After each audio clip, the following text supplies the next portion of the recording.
Tour de France Femmes avec Zwift Stage 9 recap. This was the final stage, another big day in the mountains. It's 124.1 kilometers and 2,820 meters of climbing. Pauline Ferrand-Prévot looked great in the yellow jersey after her incredible victory on the Madeleine yesterday. There was one last stage, and this was not going to be a procession. The stage started with Pauline Ferrand-Prévot in the yellow jersey, distanced on the descent, leaving the start town. This definitely caught her and her team of Visma bike off guard, and they had to do a lot of work to try chase back on. Sarah Gigante, who was sitting in second on the GC, was off the back of Pauline's group, but her teammates were doing all they could to support, and thankfully she also made it back. The whole peloton was back together at just under 100 kilometers to go. Anna van der Breggen from SD Works Pro Time then went on the attack and made it over the first categorized climb in first position ahead of Maeva Skiban, who went over the top just 1 minute later. Demi Vollering contested the sprint against Maeva Skiban to protect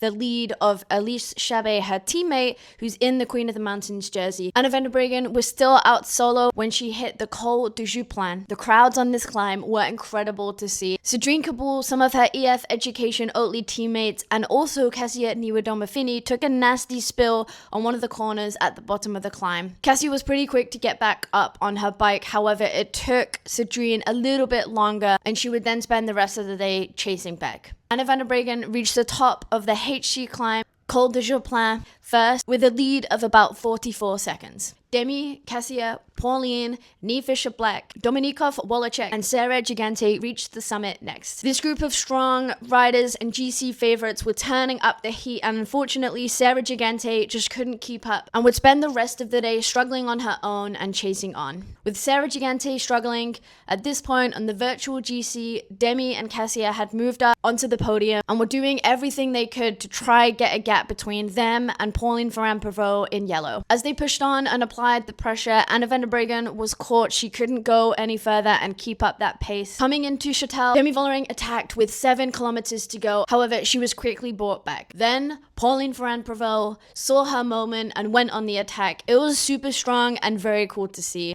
She'd been sitting in and following moves for most of the day, but this was her moment to go beyond. She was eyeing up the stage win in that iconic yellow jersey, and she believed that she could do it. Pauline had a lead of around 30 seconds going into the final kilometer, as Cassia and Demi were chasing on as hard as they could. But Pauline Ferrand-Prévot won the stage, solidified her Tour de France Femmes avec Zwift win, and put her name in the history books. Demi Vollering came in second, just ahead of Cassia Niwadoma Finney, securing themselves their spots on the podium of the GC. Looking at the final podium for the GC after stage 9, in the yellow jersey, we have Pauline Ferrand-Prévot in second place at 3 minutes and 42 seconds behind. We have Demi Vollering, and then at third, Cassia Niwadoma Finney at 4 minutes and 9 seconds behind Pauline.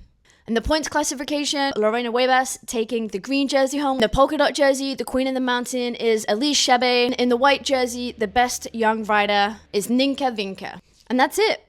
That's it for this year's Tour de France Femmes avec Zwift. Thank you so much for watching, and I'll see you soon, I guess.